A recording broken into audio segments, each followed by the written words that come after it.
एक भक्त बीमार हो गया, इतना बीमार हो गया, इतना बीमार हो गया कि उसको अनवरत जो भी खाए पिए सब निकलता जाए। इतना शौच जाने की वजह से कमजोरी आ गई, तो बेचारा समुद्र के किनारे पड़ गया। तो जगन्नाथ भगवान प्रकट हो गए और अपने हाथों से जल भर के लामे। अब उसके शरीर पर पूरे पे मल मूत्र आदि सब लगा था, अपने हाथों से उसके शरीर को स्वच्छ करने लगे ठाकुर जी। भक्त को जब होश आया तो भक्त ने ठाकुर जी का हाथ पकड़ लिया। क्या कर रहे हो आप? भगवान बोले तुम्हारे शरीर पर गंदगी लगी है, साफ कर रहे हैं। भक्त ने कहा आप मेरे शरीर पर लगी गंदगी को साफ करना आपको मंजूर है, लेकिन मेरे रोग को ठीक करना आपको मंजूर नहीं है। मुझे मलमूत्र त्याग की बीमारी हुई, आप मलमूत्र को साफ करने आ गए, लेकिन मेरी बीमारी दूर क्यों नहीं कर रहे हो? मुझे स्वस्थ कर दीजिए, मुझे ठीक कर दीजिए। ठाकुर जी ने इतना सुंदर उत्तर दिया। बोले देखो, ये जो भी कुछ मानव संसार में भोगता है ना, वो अपने कर्म के अनुसार भोगता है।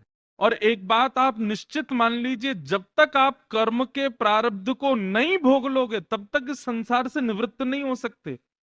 मान लीजिए कि आपने भगवान से जाके प्रार्थना करी मेरे सारे दुख दूर कर दो, तो हो सकता है कि इस जन्म में दुख दूर हो जाए, लेकिन बचा हुआ दुख भोगने के लिए फिर आना पड़ेगा। समझ रहे हैं कि नहीं बात को? भाई हमारे जीवन में आने वाले प्रारब्ध कर्म जो हैं, प्रारब्ध दुख जो हैं, जो भी कुछ हम लोग भोगते हैं, वो सब हमारे कर्मों की गति के अनुसार हमें मिलते हैं। हम यहाँ संसार में रह के जितना जल्दी उनको भोग लेंगे, उतनी जल्दी यहाँ से निवृत्त हो जाएंगे।